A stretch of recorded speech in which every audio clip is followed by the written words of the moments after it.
হাদিসে আছে ইহতাজ্জা আরশুর রহমান বিমাউতি সাদ ইবনে মুআজ। নবীজির এক সাহাবী ছিলেন যার নাম সাদ, বাবার নাম মুআজ, একসঙ্গে মিলিয়ে বলে সাদ বিন মুআজ রাদিয়াল্লাহু আনহু। তার শাহাদাতে রহমানের আরশ কেঁপে উঠেছে। নবী বলছেন তার মৃত্যুতে, তার শাহাদাতে রহমানের আরশ কেঁপে উঠেছে। কেন? অন্য হাদিসে ব্যাখ্যা আছে, আন্দাজে ব্যাখ্যা করার দরকার নেই। কেউ ব্যাখ্যা করবে হয়তো দুঃখের কারণে, শোকের কারণে, অন্য হাদিসে ব্যাখ্যা আছে। সেই আরশ কেঁপে উঠেছে ফারাহান লিরব, রবের খুশির কারণে। আরশ কেন খুশি? রবের খুশির কারণে। রব তো খুশি, তার বান্দা তার পথে জান কুরবান করেছে। আর আরশ খুশি এ কারণে, শহীদরা যখন শহীদ হয় আল্লাহ তাআলা তাদের রূহগুলো আরওয়াহুম ফি আজওয়াফি তাইরিন খুদরিন, জান্নাতের সবুজ পাখির ভেতরে তাদের রূহগুলো নিয়ে ঢুকায় দেয়। আল্লাহ তাআলা আমাকেও জান্নাতে সবুজ পাখি হওয়ার তৌফিক দান করুন।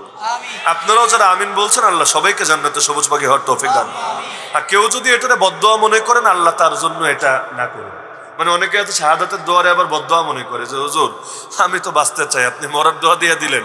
তো যদি এভাবে শাহাদাতের দোয়াকে কেউ ভয় করেন, আপনার মাইনাস করে দিলাম, বাকিদের জন্য দোয়া করলাম যে যারা শাহাদাতের তামান্না রাখে আল্লাহ তাদের সবাইকে জান্নাতের সবুজ পাখি হিসেবে কবুল করুন। নবীজি বলেন লাহা কানাদিল মুআল্লাকা বিল আরশ, এই রুহগুলো থাকার জন্য আরশের সঙ্গে ঝুলন্ত অনেক দীপাধার আছে। ধরেন খাঁচাটাই সহজে বোঝার স্বার্থে, পাখি থাকে কই?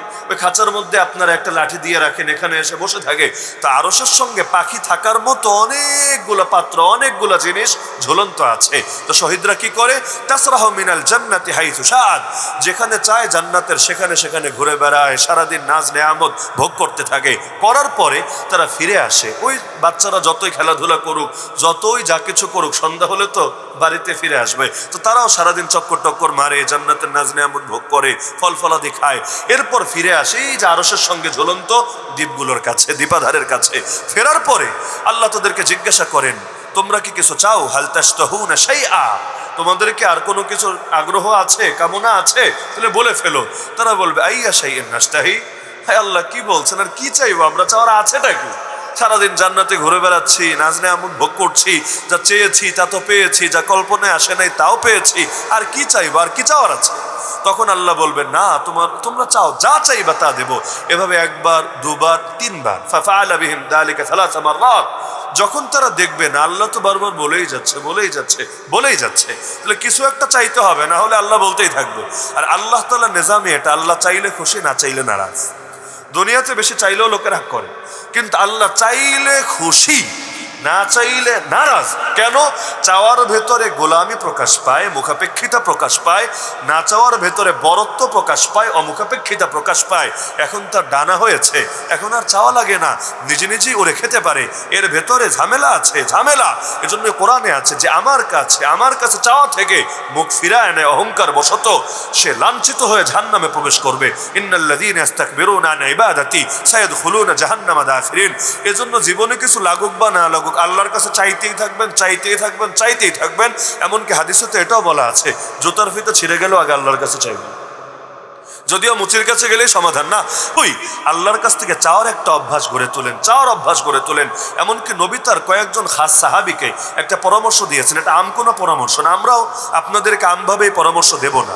তবে এখানে কোনো হিম্মতওয়ালা যদি মুসলমান থাকেন, আপনি এটা আমল করতে পারেন। নবীজি তার হাতে গোনা কিছু সাহাবীকে একান্তে বলেছিলেন, দুনিয়ার জীবনে কারো কাছে কখনো কোনো কিছু চাইবা না। তারা এই কথা এতটা আমলে নিয়েছিলেন, ঘোড়ার পিঠে আছেন, হাত থেকে লাগাম পড়ে গেছে, ওইটাও কাউরে বলতেন না উঠায় দাও, নিজে নামতেন, এরপর উঠাতেন। তো এটার উপর আমল করে একটু জটিল, যদিও নাজায়েজ না। আমি বললাম পানি চাইলাম আপনার কাছে, দেন পানি দেন, সমস্যা না, নাজায়েজ না। কিন্তু ইমানের কোন পর্যায়ে এটা যে তাদের কাছেও চাইবা না? কিছু বুজুর্গদের আমরা স্পেশাল আমল দেখেছি। আমি এটা প্রথম পড়েছি থানবী রহমতুল্লাহ আলাইহির লেখায়, তখন বুঝে আসেনি, কিন্তু পরে কারগুজারি শুনেছি আমাদের দাদা পীর আল্লামা মুহাম্মদুল্লাহ হাফেজ হুজুর রহমতুল্লাহ আলাইহি, তার জিন্দেগি। তিনি গোটা একটা জীবন কাটিয়ে গিয়েছেন এবং আল্লাহ তাকে লম্বা হায়াত দিয়েছেন। তো পুরো জীবনে নিজের সন্তানদেরকে কখনো ডাইরেক্ট কোনো আদেশ করেন নাই। তার সন্তানরা মাঝে মাঝে বলেছে যে আব্বাজান, অনেক সময় মানে ইঙ্গিতে বলে, ইঙ্গিতে কিভাবে, এমনটা হলে ভালো হয়, এমনটা করা যেতে পারে, এভাবে। তো সন্তানরা সবসময় বুঝতো না, মানে বাবা কি চাচ্ছে বুঝতো না। তো কখনো কখনো মিস হয়ে যেত। তারা বলতো, আব্বা আপনি যদি একটু ডাইরেক্ট বলেন আমাদের জন্য সহজ হয়, আপনি আদেশ দিবেন, আপনার আদেশ পালন করা তো আমাদের জন্য সৌভাগ্য। যার খেদমত করে অধিকাংশ আলেমরা, তো নিজের পুত্র যদি তার খেদমত করতে পারে, মাখদুমুল উলামা হওয়া যেন কোনো ব্যাপার না। দুনিয়া পীরও বহুত আছে, কিন্তু আপনি যদি দেখেন কোন পীরের কাছে মানুষের চাইতে ওলামায়ে কেরামের যাতায়াত বেশি, তাহলে ওই পীর সাধারণ পীরের মতো মনে করেন না, বরং তাকে বিশেষ কিছু মনে করতে হবে। আরে জাহেল মূর্খ মানুষের খাঁটি মাল আর ভেজাল মাল চিনবে কোত্থেকে? ওরা তো এক একজন ৮৮ দেওয়ানবাগে এই পরিমাণ যাতায়াত করে যে এই পরিমাণ অনেক হক দরবারের লোক যাতায়াত করে। আম মানুষ কোন দলে বেশি কোন দলে কম এগুলো দেখে জিন্দেগি তো হক চেনা যাবে। কিন্তু যদি দেখেন হকপন্থী ওলামায়ে কেরাম কারো কারো কাছে বেশি যাচ্ছেন। হাফেজ হুজুরের আম মুরিদ কয়জন ছিল?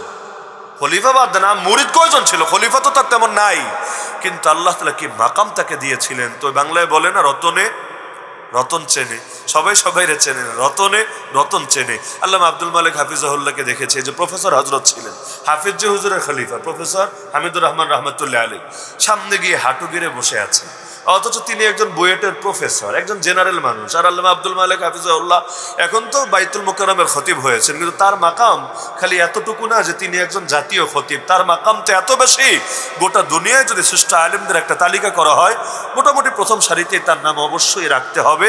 ইনসাফের দাবি এটাই হবে, এত বড় মাকাম আল্লাহ তাকে দিয়েছেন। তো দেখা যাচ্ছে এক জেনারেল মানুষের সামনে হাঁটু গেড়ে গিয়ে বসছে। ওই ছোটবেলায় যখন দেখতাম বুঝতে আর বাকি থাকতো না, এই জেনারেল সেই জেনারেল না, এই জেনারেলের মধ্যে আল্লাহ সেই রকম মাল দিয়ে দিয়েছে। তাহলে হাফেজ হুজুর আদেশ করতেন না। তো একবার সন্তান একজন, সম্ভবত আহমদুল্লাহ আশরাফ সাহেব, বললেন যে বাবা আপনি কেন আদেশ করেন না? আপনি কি আমাদের উপর নারাজ যে আমাদেরকে ডাইরেক্ট আপনি বলেন, এর কারণটা কি? তিনি বললেন, না আমি নারাজ না, কিন্তু শোনো আমি তো বড়, তোমরা ছোট, আমি বাবা, তোমরা সন্তান। আমি যখন তোমাদেরকে কোনো কিছু আদেশ করবো এটা তো তোমাদের জন্য অবধারিত, আল আমরু লিল উজুব। যদি না সেটা নাজায়েজ কোনো আদেশ হয় তাহলে তোমাদের জন্য সেটা অবধারিত। কিন্তু তোমরা তো মানুষ, হতে পারে আমি আদেশ করলাম কিন্তু কাজটা তোমরা করলে না, তাহলে তোমরা তো বড় গুনাহগার হয়ে যাবে, বড় গুনাহগার হয়ে যাবে। এজন্য আমি ডাইরেক্ট আদেশ করি না, আমি এমন ভাবে বলি যদি করো খেদমত হবে, সওয়াব পাবা, যদি না করো বেয়াদবিও হচ্ছে না এবং এর দ্বারা তোমার কবিরা গুনাহ হচ্ছে না, তোমার অবধারিত কোনো দায়িত্ব তোমার ত্যাগ করা হচ্ছে না, কিন্তু যদি করো সওয়াব পাবা। তো ডাইরেক্ট আদেশ দিতে আমার একটু চিন্তা হয়, যদি একটা আদেশও মিস হয় তোমরা তো গুনাহগার হয়ে যাচ্ছে, আমি বাবা হিসাবে তোমাদেরকে তো গুনাহগার বানাতে পারি না। তাহলে কি পরিমাণ দূরদর্শিতা থাকলে, সুবহানাল্লাহ, কি পরিমাণ দূরদর্শিতা থাকলে এটা করা সম্ভব। তো বলছিলাম যে বদরের ময়দানে হারেসা রাদিয়াল্লাহু আনহু শহীদ হয়েছিলেন, আনসারী সাহাবী।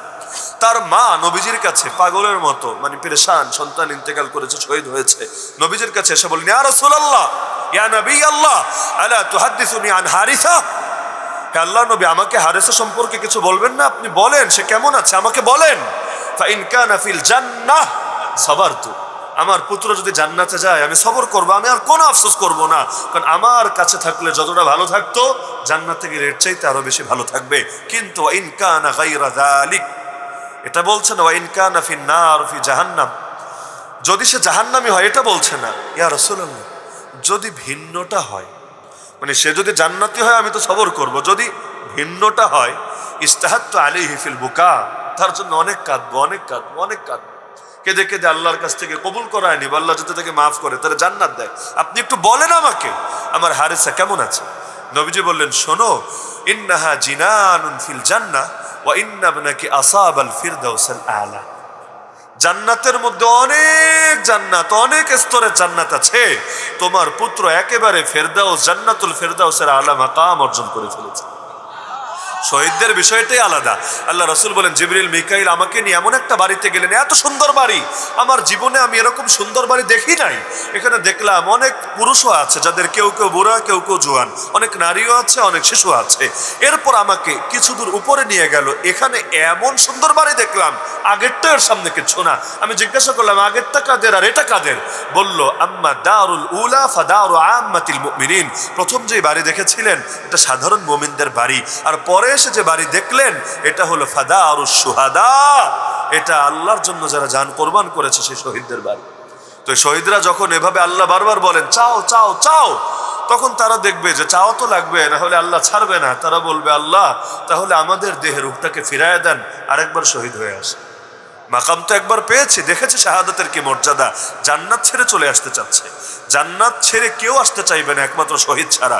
যদি গোটা দুনিয়ার মালিকানার অফার দেওয়া হয় তাও ছাড়তে চাইবে না। আরে আপনি তো শাহাদাতে দোয়া করেন না, কিন্তু একটাবার আপনার চিন্তা করা দরকার কি আছে শাহাদাতে, যেই শাহাদাত দ্বিতীয় আরেকবার মজা নেওয়ার জন্য, যেই শাহাদাত পাওয়ার জন্য এমন জান্নাত ছেড়ে চলে আসতে চাইবে, যেই জান্নাতে রবের দিদার আছে, যেই জান্নাতে নবীজির সোহবত আছে, যেই জান্নাতে সালসাবিল জানজাবিল সারাবান তহুরা আছে, মদের নহর রেশমের পোশাক সব আছে, আরে যেই জান্নাতে হুর আছে গেলমান আছে, সব ছেড়ে চলে আসতে চাইবে দুনিয়াতে, ফিতনার দুনিয়াতে আরেকবার শাহাদাতের অমীয় সুধা পান করবে বলে। তো জান্নাতে গিয়েও তামান্না করে আরেকবার শহীদ হবে বলে। আর আপনি দুনিয়া থেকেও আগ্রহ হয় না, আল্লাহর জন্য আপনার জানটা কোরবান হবে। কত বড় আফসোসের বিষয়। উহুদ যুদ্ধে যারা শহীদ হয়েছিল আল্লাহকে রিকোয়েস্ট করেছিল, বাল্লিগু আন্না কওমানা আন ক্বাদ লাকিনা রাব্বানা ফারাদি আন্না ওয়া আরদানা। আল্লাহ আপনার কাছে একটাই চাওয়া, আমাদের পক্ষ থেকে আমাদের ভাইদের কাছে একটা মেসেজ পৌঁছে দেন, একটা মেসেজ, রবের সঙ্গে মোলাকাত হয়ে গেছে, রবও আমাদের উপর রাজি হয়ে গেছেন, আমাদেরকে এত নেয়ামত দিয়েছেন, তার উপর রাজি করে দিয়েছেন। সুতরাং মৃত্যু পরবর্তী জীবন নিয়ে বেশি থেকে বেশি আলোচনাও করেন, ফিকিরও করেন, মোরাকাবাও করেন। প্রতিদিন অন্তত 5টা মিনিট হলো, এটা আমি আশা রাখি, আদেশ না, আমি আপনাদের থেকে প্রত্যাশা রাখি, আবদার করছি, ডেইলি অন্তত 5টা মিনিট হলো, সম্ভব হলে রাতে ঘুমাতে যাওয়ার আগে, সম্ভব হলে অথবা যখন আপনার সহজ হয়, 5টা মিনিট হলেও মৃত্যু এবং মৃত্যু পরবর্তী জীবনের স্বল্প সময়, আমি আর কয়টা বললাম, আপনারা বিভিন্ন আয়াত হাদিসে বিভিন্ন সময় শুনেছেন, জেনেছেন, ও যা জানেন ওটাকে বারবার বারবার বারবার বারবার স্মরণে আনেন। কেন? মারেফতকে ইয়াকিনে পরিণত করতে হবে। মারেফত মানে জানা, জানি বহুত কিছু, কিন্তু ইয়াকিন নাই দিলে, ইয়াকিন নাই। জানি তো ফজর নামাজ না পড়লে জাহান্নামে যাওয়া লাগবে, ইয়াকিন নাই বলে হয় না। জানি তো সুদ ঘুষ হারাম, ছাড়তে পারি না। তো আমাদের মারেফতকে জানাকে ইয়াকিনে পরিণত করতে হবে, না হলে মুক্তি পাওয়া যাবে না।